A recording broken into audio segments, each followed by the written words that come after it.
Hello and welcome to Tiny Little Podcast, where we talk with people from all walks of life about topics and thought-provoking ideas right from this tiny little desk. Sit back, relax, and here we go. All right, we are here on Tiny Little Podcast with Bob Bobo. Bob, I'm so excited to have you on Tiny Little Podcast. Hey, John, great to see you. Great to be on your podcast. Yeah, you make visitor number 5, actually podcaster number 5. We're up to 13 visitors, so I'm hoping somebody will learn about what we're going to talk about today. But before I get started, I'm going to open my little notebook. Mic check. I think we're good. Hey, Bob, I have this list or this goal of interviewing 100 people by December 2026. And this is my long list. Look at that. Look who's at the top of the list. This is, to me. Yeah, I'm honored to be at the top of the list, but I think you're highly touting me a little too high. Well, it was you, and then the other one was this. What did I call him? The lone hiker, and then the other one is the green egg guru. I want to get him. It's my brother-in-law. His name is Craig Dio. Yes, he'll be watching this. He is the ultimate green egg aficionado cooker. Love the green egg, man. That could be. I use that as an oven. Well, we're going to talk to Bob Bobo today about Bitcoin, and Bob and I were neighbors back in the day, and he'll tell a little bit about his backstory. But we're talking about Bitcoin, which I know little to nothing about, and I'm going to learn as all of you will. But Bob, in the spirit of all things little, I have this tiny little axolotl. Because we're talking about a lot of money here. Get it? A lotto? Got it. Funny. All right, Bobby. So here's what we're going to ask. Where's my little note cards? We always start our episodes with insights, lessons learned, and forward action. So I want to get to the insights of how you got into Bitcoin. And it's just, to me, fascinating in what you do. But a little bit about your backstory before that, if you don't mind. I know you by way of having the first vehicle with Wi-Fi down the road back in the early 2000s. So tell us your backstory. Yeah, so my backstory is kind of just growing up as a nerd, doing things old school, 300 baud modem, Commodore 64, growing up, as a nerd kid in the country. And that love of technology kind of grew into a career. Yeah, I think I was probably the first person with Wi-Fi on our block for sure. And I know I was definitely the first person with Wi-Fi in my truck. So. I know that. Hey, Bobby, remember the days when you would be like you'd connect, what was that? A modem is like, ding, ding, oh, yeah. It was like, and you knew you had a good 32-bit picture that would took 20 minutes to render. Right. Yeah. Back then, actually, we were calling to things called BBSs or bulletin board systems. And really all you could do is dial into a bulletin board. You could post on there. You could see what other people are posting. And, that was the early days of the internet. Fast things forward. That kids don't know about today. It's not at all. Not at all. Fast forward to, I started working at Cisco Systems, learning about technology, learning about IP technology, seeing that was the future inside of the house. So I started a company with a partner who had worked for AT&T. Oh, wow. And we started a home technology company, and we grew that up until 2020. And then we sold that to a private equity company that basically went around and bought 20 companies like ours around the country, rolled it up into a national brand called Bravus, Bravs. Bravus. They still exist? Oh, yeah. Yeah. Hey, and everything's right here. Like, I want to turn my lights on, garage, TV, drinks, whatever. Hey, so, I remember, obviously you were the go-to guy in the neighborhood when we needed, something fixed or set up or connected. But I remember, did I make this up? But I thought you had, a rack, a full-blown rack in your closet. Yes, exactly. Was that normal? That was not normal, but I had it. We had servers. We had, that was kind of our test bed. So any kind of new technology, we would roll out at my house first, and then kind of learn it, and then we'd roll it out to customers' houses. So amazing. that was really my test rack. So, your backstory, obviously a tech geek. all through and through. And so as we transition to Bitcoin, like, explain that, like, and I honestly don't know, like, NFT, Bitcoin, like, for the rookie, like, how did you get into it? What? You bet. Keep going. Yeah. And I love the hat, by the way. Let's take it back to my bulletin board days. And because of that interaction and learning about bulletin boards and the information that was on there, a lot of that information was put up there by what was known back in the day as cypherpunks. So people that are trying to create technology that would circumvent the system, let's say. So we could find plans on there that you could download, then go to Radio Shack and build a little device that would allow you to do free long distance calling, right? Because back then you had to pay for every call pretty much. Hey, were you the kid who would go in the backyard and unhook somebody's like cable to plug into yours and get free cable? I bet that was right. you. Yes. I mean, I've heard of that. I'm just asking for a friend. So yeah, that kind of love of technology grew into a love of reading about technology. Before there was the internet, there was a magazine called Wired Magazine. Wired Magazine did a really good job of documenting the whole early days of technology and especially the early days of cypherpunks. So what is the word you're saying? Cypherpunk. So these are people, they're also known as techno-anarchists, right? These are the people that were developing cryptography back in the day so that they could encrypt all their emails so they couldn't be read by, government. So, I'm a big believer in self-sovereignty, self-sovereign technologies, and that kind of grew out of this whole cryptocurrency, cypherpunk type situation. Self-sovereignty, by that term, you mean more like, it's like sort of self-protection, self-guided, anti-breach. Yeah. Right. Just being able to make sure you always had a plan B, right? So not doing anything illegal per se, but also knowing your rights as to, what your plan was going to be if the electricity went out or if the, the currency fails, that sort of thing. So the grid goes down, etc. Yeah. Right. Exactly. So like now I'm running, solar backup at my house. So if the electricity goes out, of course you are. Big solar batteries here that kick on and can run several of my, breakers, and we stay up and running. But back to Bitcoin. Bitcoin was developed back in, the early 2000s and really came from an idea called digital cash. And really these guys were trying to figure out, okay, how do I create a currency that's an internet-based currency, but it can't be regulated or be centralized, have a centralized party that controls it, right? They want it to be completely decentralized, so no one controls it, and you can spend it without any government interaction, without having to go through a third party. It was a peer-to-peer currency that was digital. So that was very interesting to me. I learned about it way back in the day. I probably really started getting into it heavy around 2013 and really learning about it, mining it at home, that kind of thing. Because back then you could mine Bitcoin. It was the difficulty level was the fact that, you just had to have the right program on the right PC. And no one knew exactly where Bitcoin was going. I mean, I spent more Bitcoin on stupid stuff than I'll ever have today. But, back then it was only Bitcoin was worth $20, $80, that kind of thing. So I was buying concert tickets.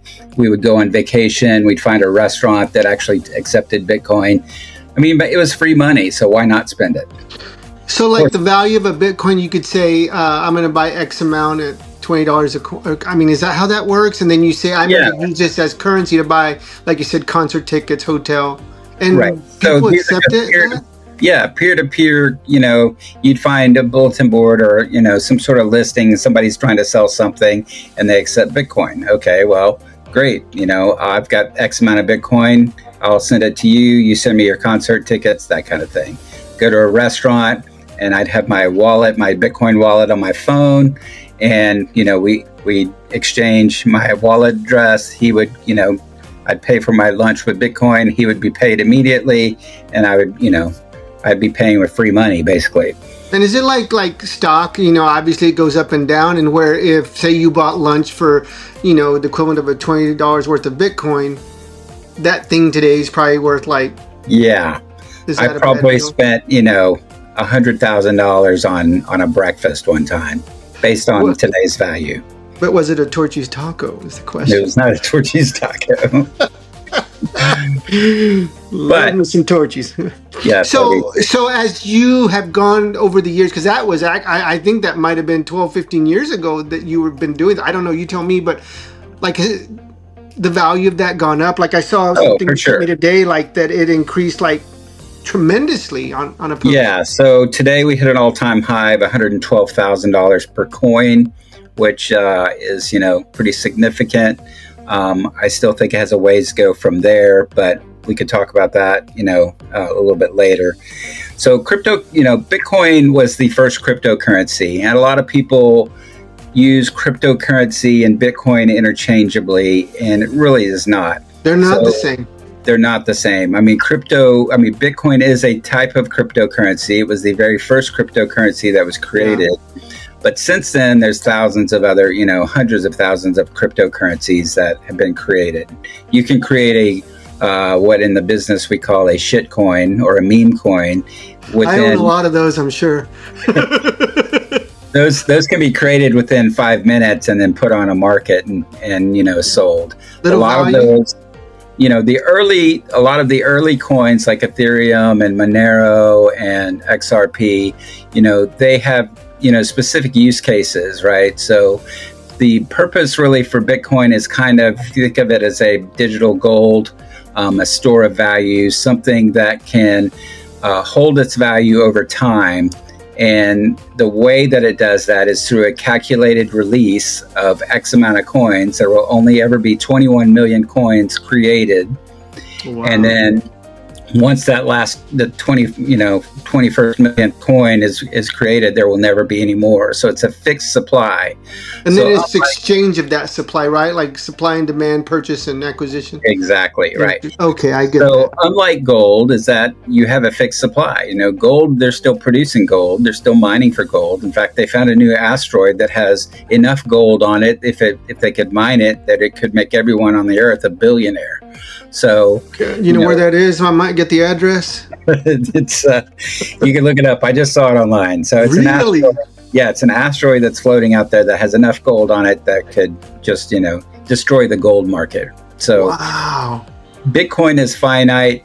It's open source. It has been around, for 13, 15 years, something like that now. And it has never been hacked. It's open source, so you can see the code. You can tell exactly what it's doing. You can see the fixed supply. That right now we're mining, 3.3 Bitcoins every 10 minutes. And every 4 years that splits in half. So Bitcoin is a safe bet. You would say it's a safe investment to. I think so, yes. But what about all the skeptics or naysayers like, oh, that's not real money. You're going to put your money there and then you basically, it's not going to die, I guess is what I'm asking. Yeah, if you look at the amount of sovereign states that are holding Bitcoin now and the fact that company treasuries are putting Bitcoin in their company treasury, the fact that there's a now national strategic reserve that is going to hold Bitcoin. In fact, I lobbied for, and we just got approved for the Texas Bitcoin strategic reserve. So I don't think it's going anywhere. I think the asset class is growing, and I think we've gotten through the Overton window and past the tipping point of it's around. It's real. Yeah, it's here. It's real. Wow. So those arguments are typically now coming from people that think that, okay, well, Bitcoin, the only use case for Bitcoin is for, criminals and that kind of thing. Well, cash can be used for the exact same thing, right? The only difference between Bitcoin and cash is that, cash has lost 15% of its value in the past 6 months. So if you look at the dollar, it just continues to lose value where Bitcoin continues to accelerate. Yeah. So I'll take an example of home prices, right? My home was worth, 5 years ago, it was worth 2,000 Bitcoin. Today it's worth 6. So, it's prices are dropping in Bitcoin, but they're going up in dollars. In the dollar value. Wow, that's interesting. So, I guess there's hierarchy of investment or planning in life, and one is live paycheck to paycheck, another one is doing like savings, another one is investing in stocks and bonds, another one is this Bitcoin environment. And I kind of think of those two as the same, but more like, is it wrong to say like this sort of white collar worker, or those that are more in the tech and knowledge and information business sector? But it isn't, right? Bitcoin is Bitcoin is freedom money. So if I'm a farmer in Uganda and I have no bank, no access to a bank, but yet through my phone I can purchase Bitcoin and I can trade in Bitcoin without, even if the government says it's illegal there, I can still do it. I can safely hold my Bitcoin in my own wallet, and I don't have to ask government's permission to spend it, right? You think about, you go to the bank now and you try and withdraw $2,000, they ask you 10 different questions and you might get your money. You don't have that with Bitcoin. Bitcoin is sovereign freedom money. So you don't have the barriers of government and Visa, MasterCard, all the extra fees. The middleman is not present with Bitcoin. So you hold it in this sort of sovereign space until you're ready to release it from your wallet. But Correct. It's almost like I'm going to put it under my bed in a coffee can, but it is in this virtual space. Right. That's real and you own it. Right. So a lot of people also say, well, Bitcoin is a scam. I lose it. We got hackers. We got all this. Well, it's not any different than cash, right? So I also deploy some Bitcoin ATMs, and, there's a lot of... Yes, there's a lot of scammers out there and they've gotten really advanced. Scammers can then, they can mock or they can spoof a relative's voice and actually convince you that you need to go to this ATM and put all your cash in and send it to this address, right? Yeah.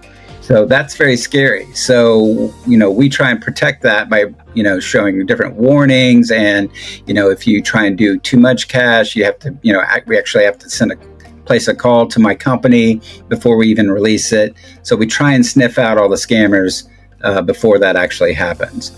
But, Bitcoin, over the years, the security has gotten so much better. There's new types of wallets that require multiple signatures, multiple, trusted third parties. There's lots of different ways to secure your Bitcoin to where it's harder to lose. Whereas, you hear about the guy with the missing hard drive that got thrown in the landfill. He's been looking for his hard drive for 10 years because he's got $2 billion worth of Bitcoin on it. My gosh. Hey, I'm going to jump into the Bitcoin world and I'm going to need your help. And I think if someone was going to say, hey, I want to get in, I do want to get to lessons learned, but if I do want to get into this, what's the first step? Is it creating the wallet? Is it then purchasing? Is there Bitcoin for beginners? There is. So there's a lot of companies out there that will help you kind of place your first Bitcoin purchase, right? Let's say, I try to make it easy for the people that are unbanked and don't have the ability to set up a trading account, that kind of thing.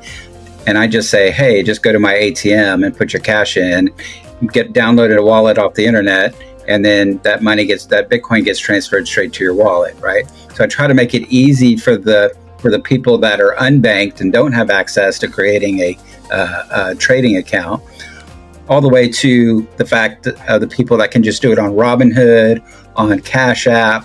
There's quick, easy ways of doing that. Interesting. Now, what I would say with those, once you get to a certain level of buying that way, at some point you're going to want to self-custody your Bitcoin, right? Because right now, if you're buying a lot through Cash App or Coinbase or any of the services, they hold your keys to your Bitcoin, right? So if there's a bad actor at Coinbase and they want to steal your Bitcoin, they can. So I always advise people, when they get to a certain limit, whatever that number is for them, where they feel like, okay, if I lost this, I'm going to be sad, then I help them transfer into a cold wallet, a hard wallet of their own choice to keep it that way.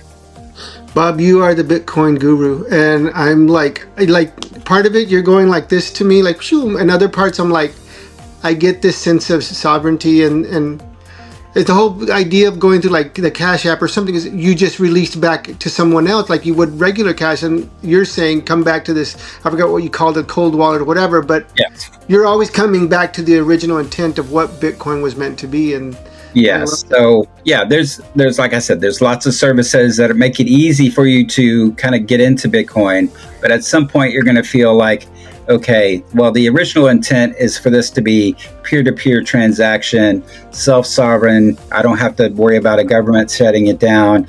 The previous administration, prior to Trump, they actually were, they had an operation called Operation Choke Point that would, that would stop people from transmitting money from their bank to these exchanges. They wouldn't let them do it. So they were very anti-crypto, anti-Bitcoin. The new administration is very pro-crypto, pro-Bitcoin.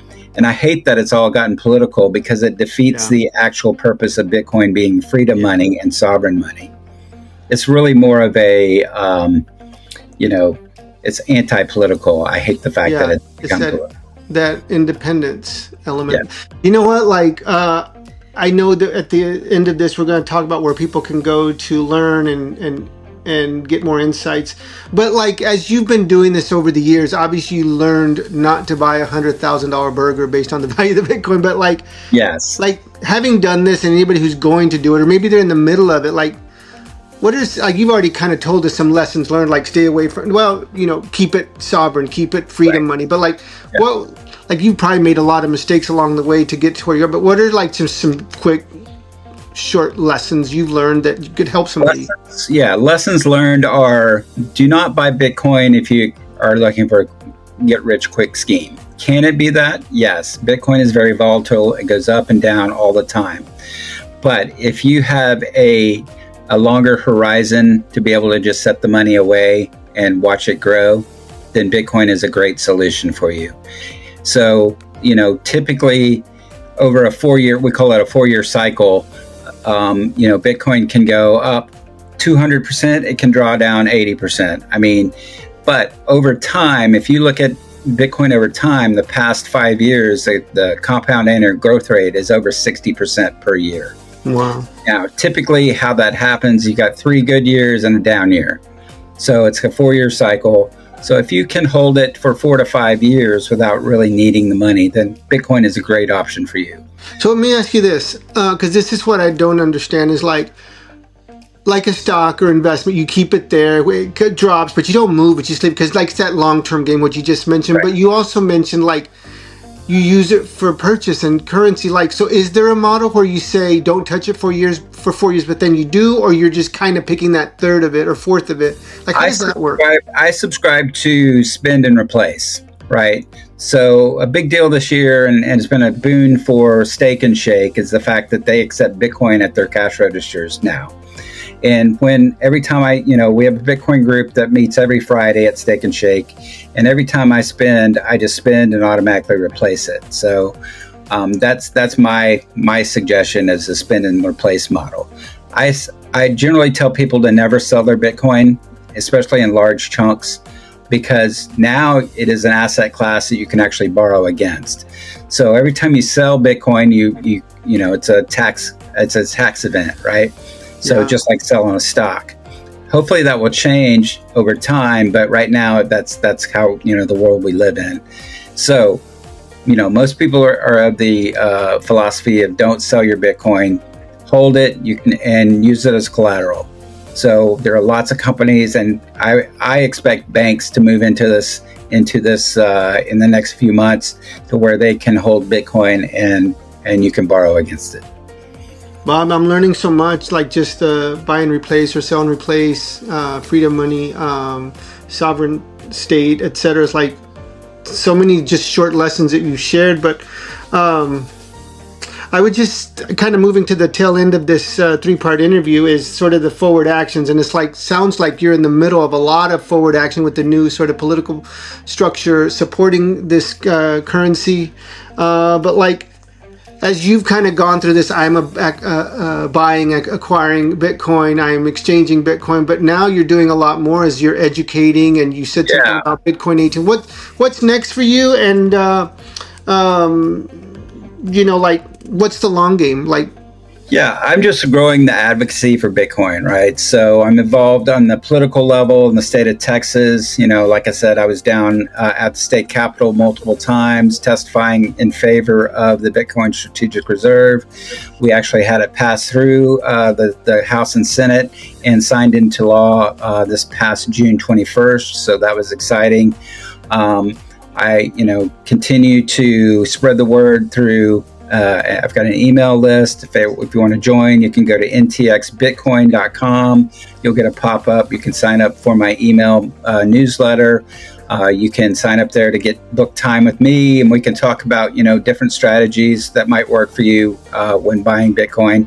I don't sell Bitcoin, but I try to teach people how to buy it and how to hold it safely, and different strategies like that. Bob, this is so fascinating. I feel like I got a little bit smarter listening to you, but also a little bit more like, wow, it's like a whole nother world that most people aren't aware of or familiar with. Once you go down the Bitcoin rabbit hole, it's hard to come back up. So you start reading books like Jekyll Island, which chronicles the rise of the Federal Reserve and how that how that came to to be, and how bad of an idea it really is, and how it hurts our economy more than anything. So we call it getting orange pilled. Once you get orange pilled, you go down the rabbit hole. It's a long, dark journey, but very enlightening. You come out on the other side and you're like, okay, this is the way, this is the truth, and this is the life. So wow, I love it. And you know what, Bob, like, I remember we used to do our lunches together, and he's like, when I get this much Bitcoin and balance of cash, and I know that I'm at a point of retirement. So I'm wondering if you're close. No, I don't think I'll ever retire. So it's too much fun to be part of this community. I mean, my wife and I, we go to the National Bitcoin Conference each year. We volunteer there. You meet a lot of great people. It's a great way to be involved. It's been a fun lifestyle, and I don't think I'll ever get out of it. It's too much fun to stay involved. Hey, well, I think you should come up with a game called Bitcoin Bingo and just teach everybody all these terms and have games. Maybe it exists. So I don't know. So Heather's approves of all of this, and she's in. Yeah, she got orange pilled a couple years ago, and it's been a fun journey for us. Orange peel. That's where I want to get, and I think everybody else. So people want to learn how to get started, want to learn more, want to just sort of schedule one-on-one, or even just at the very least get the newsletter, because it's not going away, and it's ntxbitcoin.com. Yes, North Texas Bitcoin is the company name. You can look for my ATMs around the North Texas area. That's a company called Texas BTMs, Bitcoin transaction machine. So you can buy from there. A lot of times through my newsletter, I'll give out coupons where people can go buy it on the cheap and that kind of thing. So, Bobby, this is fascinating, and I'm glad that you joined our tiny little podcast. You're going to have 6 new subscribers sign up to NTX Bitcoin. Yes, awesome. Thanks, John. Thank you. We appreciate you joining us, and we'll see you on the next round. Sounds great.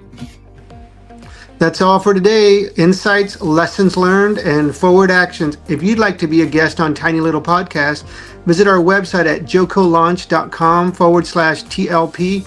Sign up to be a guest, and we look forward to seeing you. Have a great day.